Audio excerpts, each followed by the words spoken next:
السلام عليكم ورحمة الله، ازيكم عاملين ايه؟ يا رب تكونوا بألف خير. يوم جديد، روتين جديد. يلا النهاردة بقى كله نشاط وكله طاقة إيجابية، بإذن الله تطلعي من الفيديو مستفيدة. حبايب قلبي اللي شافوا الفيديو على القناة التانية يا جماعة اسمها من بيت إيمان، هحط لكم اللينك بتاعها في أول تعليق، عايزاكم تروحوا تشتركوا فيها لأن أنا هنا الله أعلم بيا. يعني زي ما قلت لكم في المنتدى كتبت لكم انا ممكن في لحظه ما الاقيش نفسي، يعني لا قدر الله يا رب بعيد الشر، لان انا قلت لكم ان القناه بنفس اسم قناتي القديمه، ودي كان عامل لي ايه مشكله كده مع اليوتيوب وحوار كده، يعني ايه مش مهم التفاصيل بتاعته يعني. بس ارجوكم انزلوا شوفوا اول تعليق، هتلاقوا لينك ادخلوا عليه وادخلوا اعملوا اشتراك، هتلاقوني دايما هناك اكتر من هنا كمان. فيلا نبدأ اليوم مع بعض. اللهم صل وسلم على سيدنا محمد وعلى آله وصحبه أجمعين. غسلتي حبيبة قلبي، عمري يا جماعة ما كنت أتخيل إن أنا هجيب غسالة فوق أوتوماتيك زي كده. كنتش بحبهم أبدا، حتى مش بحب شكلهم، ودايما بحب الغسالة اللي هي بابها في الجنب، متعودة عليها من يوم ما اتخلقت كده، حتى عند أهلي شغالة عليها وعارفاها وعارفة وضعها ايه وبفهم فيها والكلام ده كله، وعارفة انها بتنظف وكل ده. وكنت كل فكري عن الغسالات اللي هي فوق اوتوماتيك دي ان هي ما بتنظفش، ان هي وحشة والكلام ده كله. فقدر الله ما شاء فعل ان انا اخدت غسالتي وديتها شقة الاسكان، وما كانش عندي هنا غسالة، كنت بغسل على الغسالة العادية اللي هي بتاعة البيبي دي، بس طبعا ما كانتش نافعة ابدا. فاشتريت دي مستعملة، انا قلت لكم في الفيديو على القناة التانية الكلام ده كله. اشتريتها مستعملة واخداها كده، وسبحان الله يعني لما جوزي جابها انا بقيت يعني مترددة فيها جدا، حتى هو قال لي جربيها ولو ما عجبتكيش عادي ننزلها ونرجعها. بس اشتغلت عليها شويه اهو، من يوم ما جبتها اهو بقالها كام يوم لحد النهارده، ما شاء الله لا قوه الا بالله. حلو قوي. الحجم يا جماعه لما بيكون كبير بينجز معاكي قوي. يعني انا كانت غسالتي التانية 6 كيلو، كانت بتاخد حاجات بسيطه قوي. يعني حتى لما كنت بغسل فيها دفايه بس من بتوع السرير كانت بتاخد دفايه واحده بس، لانها 6 كيلو مبلول، يعني 6 كيلو مبلولين. فما كانتش بتكفي، كنت طول النهار مشغلاها من ده لده لده لده، لكن دي ما شاء الله بتاخد كمية غسيل كبيرة جدا. وخدت معايا البطانية اللي انا حطيتها قدامكم دي، حتى انا جيت احط يعني اختها، يعني البطانيتين دول دبل كده، جيت احط واحدة كمان لقيتها لا مش هينفعوا الاتنين مع بعض، فحطيتها ورحت ظبطاها على على الزرار اللي هو مكتوب عليه بلانكت، ورحت مشغلاها وما شاء الله ما شاء الله جميلة جدا، وبتعصر البطانية بتخليها يعتبر طالعة ناشفة. وغسلت فيها كمان بطانية تانية طبقتين حلوة قوي، يعني بطانية بتاع مثلا 6 كيلو او 5 كيلو حاجة كده، يعني كانت برضو متشالة وما كنتش غسلتها، فقلت لا دي فرصة بقى بما ان الغسالة كده ايه، يعني ما شاء الله حجمها كبير، يبقى هيريحني بقى موضوع غسيل البطاطين ده. الحاجتين اللي ما دخلوش فيها اللحاف الكبير بتاع اوضه النوم اللي هو القطيفة، التاني دخل لكن القطيفة لا. والبطاطين اللي هي بقى ايه اصلا البلاوي دي اللي هي 12 كيلو دي، وانا ان شاء الله بفكر ان انا افصلهم. يعني جيت ادخل فيها البطاطين الكبيره قوي دي، لا ما دخلتش واتزنقت فيها وكده، خفت ان هي تكسر المساعدين بتوعها. فالشاهد يعني من كلامي ان المقاس ده بيغسل بطاطين لحد مثلا 5 كيلو، يعني لحد بطانيه 5 كيلو 6 كيلو بيغسلها كويس جدا جدا. وبرضو لما اجي المهم من على سور البلكونه، لان انا نشرتهم بقى الدنيا حر، وعايزه اقول لكم هم اصلا طالعين من الغساله يعتبر ناشفين، لانها بتعصرهم كويس جدا جدا وبتنطر كل الميه اللي فيهم.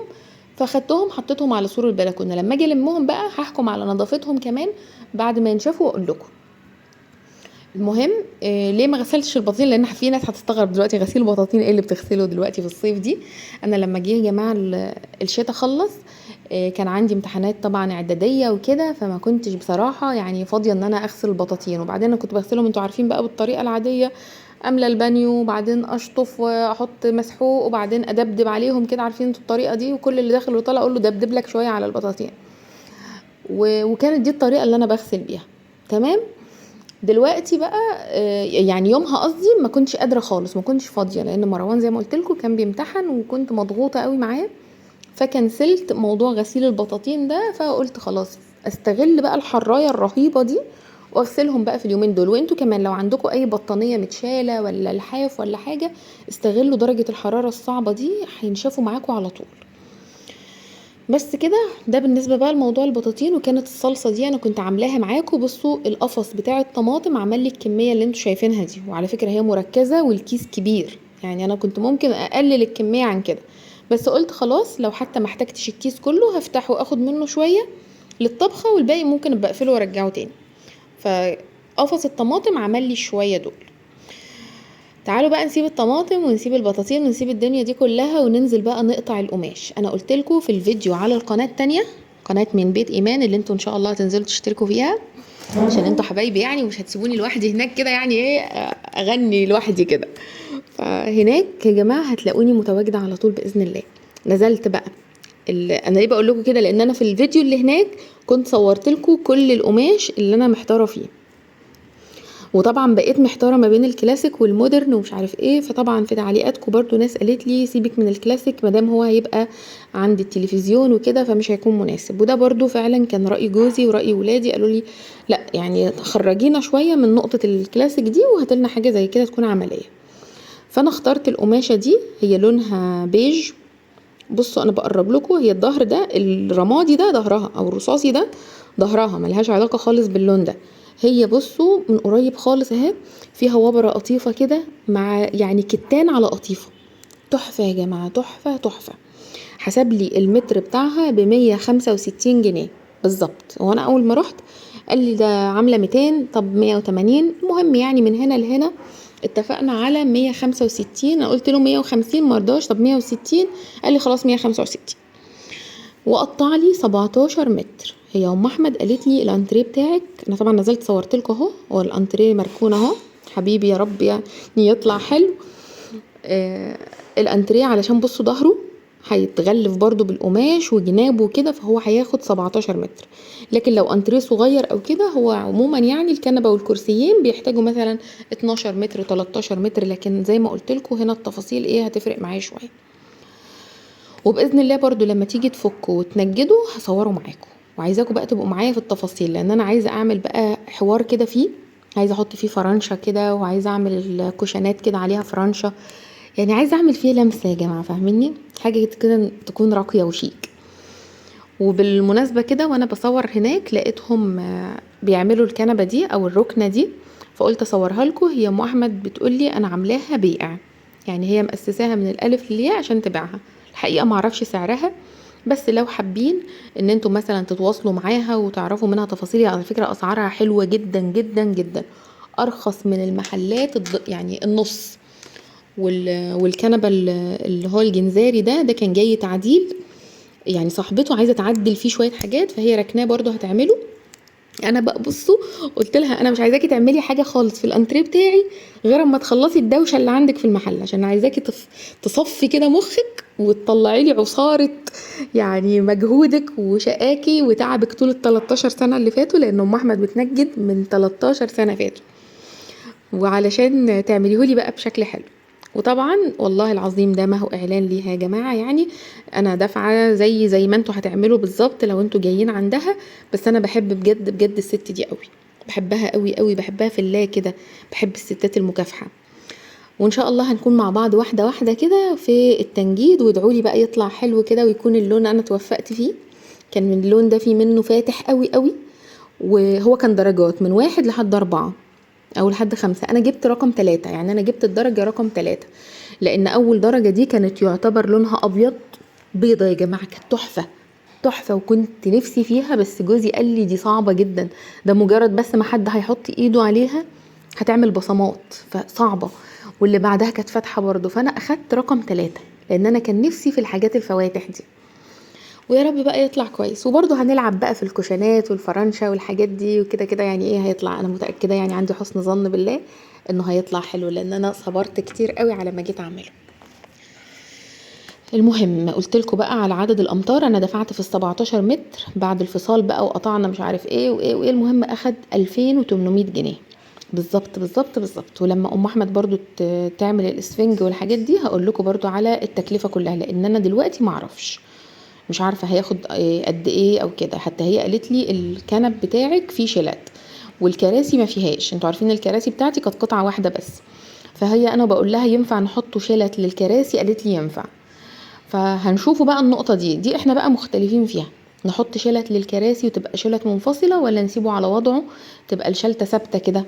دي بقى لسه مش عارفين، لما نفكه ان شاء الله هقول لكم. وبس كده طلعت بقى على فوق، طبعا الحمد لله يعني خلصت مشوار القماش وعديت على ام احمد وقلت بقى ايه اطلع معاكم الحاجه اللي احنا جبناها واحنا جايين من الشارع.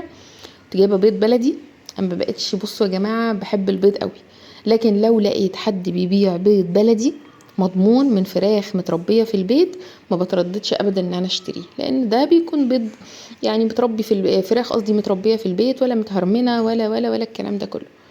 فجبت شويه البيض دول حطيتهم بقى في الطبق ده البلاستيك ده او السله دي، ورحت مدخلاهم على طول على التلاجة لان الجو حر. ما تسيبوش بيض بره ابدا، يعني ممكن تبقي شاريه سليم ويبوظ منك لو سبتيه يعني في المطبخ في الحر ده. درجه الحراره بيقولوا 41، بس انا شايفه انها اكتر من كده بكتير بصراحه يعني. وبس، وهغسل بقى بقيه الحاجه، وجايبه لحمه برضو. عايزه اقول لكم بقى انا يا جماعه بحب اظبط ميزانيتي كده، يعني في اللحمه العجالي دي ب 300 جنيه، تمام؟ فانت بتجيبيها ب 300 جنيه، بتجيبي 3 كيلو مثلا ب 900 جنيه. 3 كيلو ب 900 جنيه، اي نعم بيكون فيها شويه عظم بس برضو بتبقى ملبسه كلها لحمه، وكلها لو انت يعني الجزار متعوده عليه او مثلا بتعامليه هيقطع لك قطعيه حلوه قوي. فجبت 3 كده عجالي، وجبت 2 بقري اقطعهم كده على الخضار مش عارف ايه، فدي يعتبر كده هتقعد عندي طول الشهر. طبعا احنا مش طول الشهر بناكل لحمه، لا احنا بنظبط امورنا مره كده مره كده والدنيا ماشيه. فاصبح انا اشتريت 3 كيلو ب 900، و2 كيلو اللهم صل على سيدنا محمد ب 420، يعني انا جايبه تقريبا ب 1700 لحمه. ال 1700 دول انا هقطعهم معاكم وهشيلهم في الفريزر زي ما قلت لكم يخدموا عليا طول الشهر. وزني امورك وظبطي حالك كده. طبعا في يوم مثلا ممكن نجيب فيه كبده، مثلا يوم بنجيب صدق ومش عارف ايه ونعمله على بطاطس على كذا على كذا. برضو عايزه اعمل معاكم شويه كفته رز، انا كنت عامله شويه كفته رز يا جماعه اليومين اللي فاتوا بس مش عارفه ليه ما صورتش، كانت تحفه تحفه تحفه. كفته الرز بعملها وبحمرها وبشيلها في علب كده في الفريزر، بتفضل عندي وبسحب منها كده افضي في الصلصه على طول، بتبقى حلوه قوي بتشيل اليوم بتاعها جنب شويه رز ابيض رز بشعريه بتبقى تمام. وجبت كيلو باميه، دي اول مره اشتري باميه السنه دي يعني. الكيلو كان ب30 جنيه والعنب ب50. وايه كمان، وقلت لكم طبعا على اسعار اللحمه. وبرده جايبه شويه حاجات برده من السوبر ماركت كده برده هشيلها معاكم. بس برضو عايزه اوريكم القطعيه بتاعه العجالي عشان في ناس كتير قوي اختلفت على موضوع العجالي ده. اللحمه العجالي دي يا جماعه اللي هو العجل الصغير، فاهميني؟ طعمها لوز، طعمها تحفه. لان انا مره كنت عامله فيديو وبقسم معاكم برضو تقسيمه اللحوم، وفي ناس قالوا لي ازاي دي العجالي دي اغلى من البقري. لا يا جماعه العجالي ارخص من البقري، اللحمه البقري اغلى. العجالي هي اللي انا هفتحها معاكم. بصوا انا الاول هقطع معاكم البقري وهوريكم العجالي بتبقى ملبسه ازاي، يعني بتبقى فيها عظم بس مليانه برضو لحمه، وبتبقى جميله بقى في رز معمر، جميله لو عملتيها شويه شوربه برضو لان فيها عظم بيدي طعم حلو قوي قوي. تعمليها اي حاجه سبحان الله، يعني اللحمه هتقول لا. فتعمليها مثلا ممكن برضو ايه تشوحيها كده بشويه ملح وشويه فلفل وفص توم، وبصوا بتبقى خرافه، بتبقى طعمها حلو جدا. واحيانا برضو لو انا مثلا عامله محشي باجي حطها في ارضيه الحله وبرص المحشي فوقيها او في وسط الحله كده، بتخلي المحشي في حته تانية خالص وهي بتستوي بسرعه. يعني التسويه بتاعتها مش زي البقري، تسويتها بتكون سريعه فبتستوي في وسط المحشي بتبقى تحفه. وطبعا بما انك بتبقي واخده من الجزار بقى شويه لحمه حلوين كده، فبيديكي بقى ايه شويه مواسير زي اللي انتوا شايفينهم في الكيس ده، لسه بقى ما طلعتهمش. بيبقوا بقى فيهم الزبد كلها، تعمليهم بقى شويه شوربه وتفضيهم، اللي فيهم بقى بيبقى جواهم نخاع كده، وتعبيها في اكياس وتشيليها في الفريزر. عايز تعملي شويه ملوخيه بتطلعي كيس شوربه. وطبعا بقول لك انت بتبقي غاليه العظم ده كويس جدا جدا ومنزله النخاع اللي فيه، بيبقى الشوربه مركزه قوي. اعملي بقى شويه ملوخيه، اعملي صينيه بطاطس وجنبها شويه رز من غير لحمه خالص. اعملي بصي اي اكله شربي بيها محشي. لو عايزه تعملي عدس يا سلام، بس طبعا الدنيا حر على العدس. اعملي شويه عدس وخدي كيس شوربه من دول وحطيه على العدس. بصوا يا جماعه الشوربه يعني في البيت جميله، تعملي بيها اي حاجه. وانا طبعا مش بعلمكم، انا بس بتكلم معاكم. يعني انا عارفه ان انتوا شاطرين وتعرفوا تنظموا وتعرفوا تقسموا ميزانيتكم وتعملوا كل ده، بس احنا بنتكلم يعني ايه بصوت عالي كده مع بعض. ما انا هقول ايه يعني؟ عايزين اقول ايه في 25 دقيقه؟ لازم اكل ودانكم كده. خلاص كده انا بقطعها كده. حسيت ان موضوع العلب ده بيبقى حلو قوي لما بكون حاطه لحمه. انا لما بحط لحمه في اكياس عجالي على بقري او كده بتوه مني لما تتجمد. واخدين بالكم؟ لما بحس ان هي خلاص اتجمدت باجي اطلع اقول هي دي كانت بقري ولا عجالي، ببقى متلخبطه. الكيس كلها بتبقى شبه بعضها. فالمره دي بقى انا عندي العلب دي، فحطيت في العلب الصغيره لحمه بقري مقطعاها قطع كده للطبيخ. وهغير بقى شكل العلبة عشان ما تهشي، واحط بقى ايه البقري، قصدي العجالي، اللي هي بصوا يا جماعة بتبقى بالمنظر ده. انا مش عارفة ازاي الناس مستغربة اللحمة العجالي دي. انا التعليقات كانت عندي في الفيديو بتاع تخزين لحوم الشهر ده على موضوع العجالي والبقري دي غريبة الشكل. كنت مستغرباها جدا، لان زي ما قلت لكم الناس مش مصدقاني اصلا. انا ليه هكذب؟ يعني ليه هقولك اللحمه البقري العجالي ب 300 جنيه وفي ناس بتبيعها ب 350؟ ليه هقولك كده مثلا وانا جايبها ب 500؟ يعني ليه؟ يعني هو انا حد بيدفع لي من جيبه؟ مفيش الكلام ده، هي ده سعرها. وبصوا اللحمه عامله ازاي، هي بتلاقيها فاتحه شويه، افتح من البقري. وزي ما انتم شايفين قطعه اللحمه زي الفل، مليانه لحمه. ويا دوبك كده مشربه كده ايه العظم كده على بسيط يعني فيها. لان الجزار اللي قاطع لي ده يعني حد حبيبنا قوي يعني، فدايما بيتوصى بالقطعيه دي اهي. شايفين؟ ولا فيها عظم بقى كتل عظم ولا الكلام ده كله، انا قاعده بقطع معاكم قطع لحمه. دي بقى بتبقى حلوه قوي قوي في الرز المعمر. يعني ان شاء الله بكره ولا حاجه نطلع علبه ونعملها رز معمر مع بعض. انا جايبه النهارده حليب علشان نعمل رز معمر. واللهم صل وسلم على سيدنا محمد. وربنا يطعم كل جائع يا جماعه، ربنا يا رب يوسع على كل الناس في الظروف دي. وانتوا برضو قولولي لو بتستفيدوا من الفيديوهات اللي هي كده، ولا حابين روتين بس، حابين فلوجات بس. قولولي في التعليقات يا جماعة. عايزين بجد لايكات على القناة دي عشان تفضل موجودة. انا محتاجة منكم فعلا فعلا دعم. انا مش دايما بقول لكم حطوا لايك، انا بقول هما يعني بيكفوا ويوفوا معايا، فما تبقيش غتتة وتفضلي تقولي لهم حطوا لايك حطوا لايك حطوا لايك. لكن انا المرة دي بطلب منكم اللايك والكومنت، علشان عايزة القناة دي ما تروحش. لان يعني يعتبر سنة او مثلا 8 شهور في ثانية كده هيروحوا. حاجة يعني بجد بتبقى مرهقة نفسيا. الموضوع ده كان مؤثر عليا جدا نفسيا، بس الحمد لله محدش يعني ربنا ما بيجيبش حاجة وحشة ابدا لأي حد. وانا واثقة من كده. لو ربنا مش رايد ان انا اكمل على اليوتيوب فخلاص يبقى ده نصيبي، والحمد لله على كده. وربنا الحمد لله كاتب لي رزق في حتة تانية. انتوا عارفين انا بشتغل في بيع وشراء القنوات. ولو حد بيسمعني وعنده قناة وعايز يبيعها او عايز يفعلها او عايز يعني التفعيل دلوقتي بقى صعب قوي مع الشروط الجديدة. بس لو عندك قناة عايزة تبيعيها مفعلة او غير مفعلة اتواصلي معايا على رقم الواتساب. وربنا يا رب يا حبايبي يكرمكم ويجبر بخاطركم كلكم. دي برضو شوية حاجات كده كنت جايباها برضو من السوبر ماركت. اليوم كان لذيذ الصراحة يعني. دفعت تقريبا كل الفلوس اللي كانت معايا القماش واللحمة والحاجات اللي انا جبتها دي وبس. انا بقى عايزه اقول لكم انا كده، انا لما يكون معايا فلوس بفضل شايلاها اقول اصل انا عايزه اجيب كذا وكذا وكذا، انزل بس نزله واحده. لنا الله يا جماعه الاسعار يعني الحمد لله. الحمد لله يا رب. ربنا يكون في عون الناس والله. فانا جبت كيلو حليب عشان زي ما قلت لكم عايزه اعمل رز معمر. وجبت طحينه، بنحب الطحينه جدا جدا على فكره. يعني يعتبر الطحينه ما بتقطعش من عندنا، وانا بعملها بيني وبينكم في البيت. بس ساعات بكسل، يعني اكون صريحه معاكم، ساعات بكسل اعملها. فبقول خلاص ما دام اللي بيعملها لي حد مضمون فبشتري منه. وجبت بقى فلفل اسود وبهارات كبده، لان احنا بنحب الكبده برضو بنجيبها كده في وسط الاسبوع. وجبت كمان بهارات لحمه. بقالي كتير قوي ما بحطش بهارات. انتوا عارفين ليه طبعا؟ عشان ايه؟ الناس اللي كانت بتتخانق معايا. لان كنت ماشيه على نظام الطيبات، وهو حلو على فكره ومريح جدا. وبس بقى ساعات بقى ايه نفسك كده بتروح لشويه، مثلا تحط شويه بهارات، تحط شويه فلفل اسمر، تحطي مش عارف ايه، تشربي شاي على حليب، تشربي واحد نسكافيه. فيعني مش يعني انا مش ماشيه ايه، مش ماشيه صح قوي يعني. بس على الاقل خالص موازنه اكلي. يعني انتوا عارفين الدكتور اصلا بتاع القلب كان موصيني على الاكل. كان يقول لي الاكل يا مدام ايمان، الاكل الاكل الاكل الاكل. هو ده اللي هيخليكي تظبطي صحتك.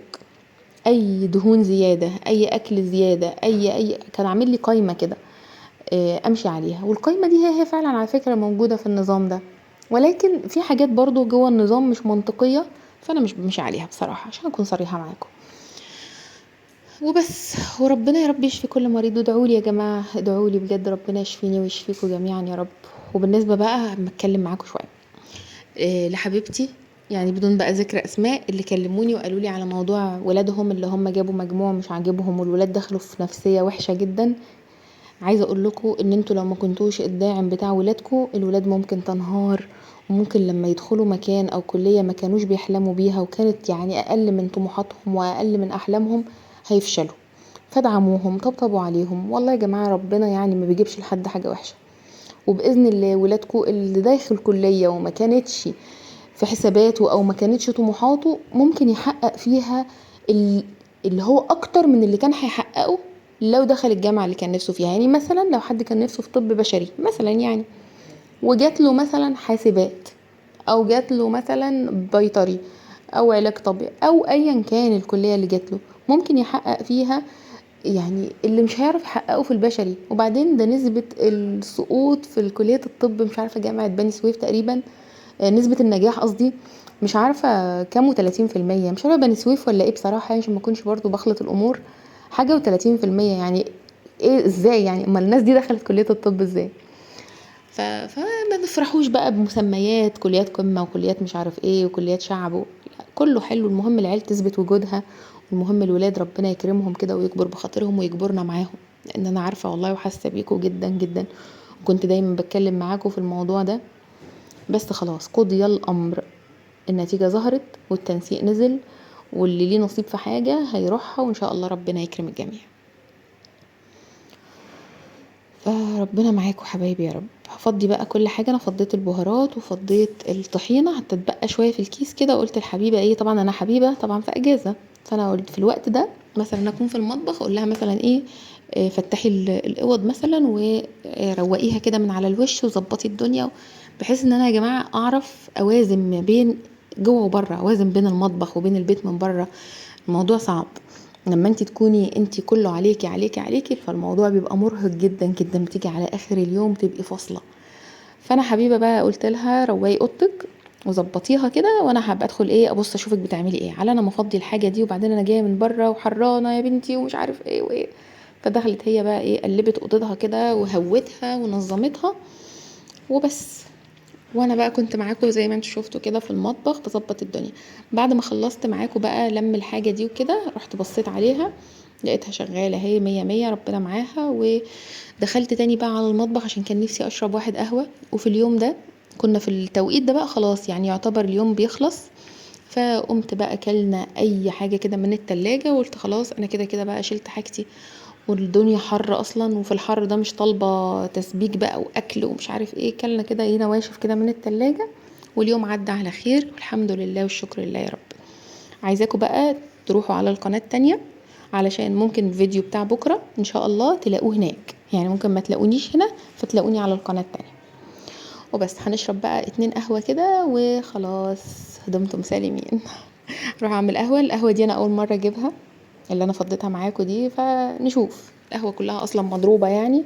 لما انزل اسكندريه ان شاء الله بروح محطه الرمل ولا في المنشيه تقريبا، اللي هو بن فكاكيس ده ولا فكاكس ده، بيطحنوا القهوه هناك في البيت في البيت ايه في المحل، فبيبقى حلو يعني، بتبقي ضامنه ان هو بن اصلي وتمام التمام يعني.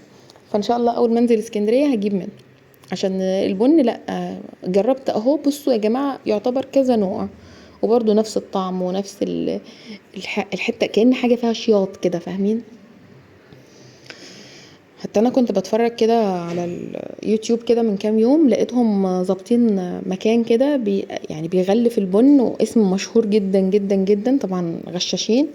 والبن ده كان عبارة عن نوى بلح كده محمصينه، وفي مطحنة كده مكان كده تحت بير سلم يعني، بيعملوا فيه قهوة وبيبيعوها طبعا. وانتوا عارفين القهوة اصلا سعرها ما بقاش رخيص، فلما تبقي شارية نوى بلح وبسله ناشفه ومتحمصه ومطحون كل ده، ويا دوبك عليها ريحه بن كده بمبلغ، يبقى ده حرام يعني. حسبي الله ونعم الوكيل في اللي بيعمل كده. فلما اروح ان شاء الله اسكندريه هروح واخد قهوه مطحونه قدام عينيا. وطبعا بقى ايه، كل واحد بقى الرقيب بتاعه ربنا يسترها علينا. فعملت كده بقى، واحد ليا واحد لجوزي. بصوا العلبه دي كانت علبه سمنه، وانا من رمضان اللي فات او اللي قبل منه، لا رمضان اللي قبل اللي فات، كنت عاملاها مغلفاها كده بستيكر علشان كنت حاطه فيها البيتي فور. حتى الغطا بتاعها ايه، قال يعني شفتوا الفراغ، كنت عاملاها كده ايه ومزوقه كده الغطا بتاعها عشان احط فيها البيتي فور ويفضل ايه متحمص. يعني ما كنتش لاقي علبه خالص، كنت حطيت بقى، كنت انا عامله في البيت، كنت عملت بقى الكحك والحاجات دي كلها وحطيتها في علب، وعملت البيتي فور وما لقيتلهوش علبه. فجبت علبة السمنة دي، كانت سمنة جنة تقريبا، ورحت مغلفاها كده، وجبت الغطا زوقته كده بشوية الفرنشة دي وحطيت فيها. فدلوقتي بستخدمها بقى كده في اي حاجة، بقى لها سنتين عندي، بس بحبها يعني عشان انا اللي عاملاها بايدي. وكده الفيديو بتاعنا خلاص خلص. اشوفكم على خير بقى في فيديو جديد، واقول لكم دلوقتي مع الف سلامة، باي باي.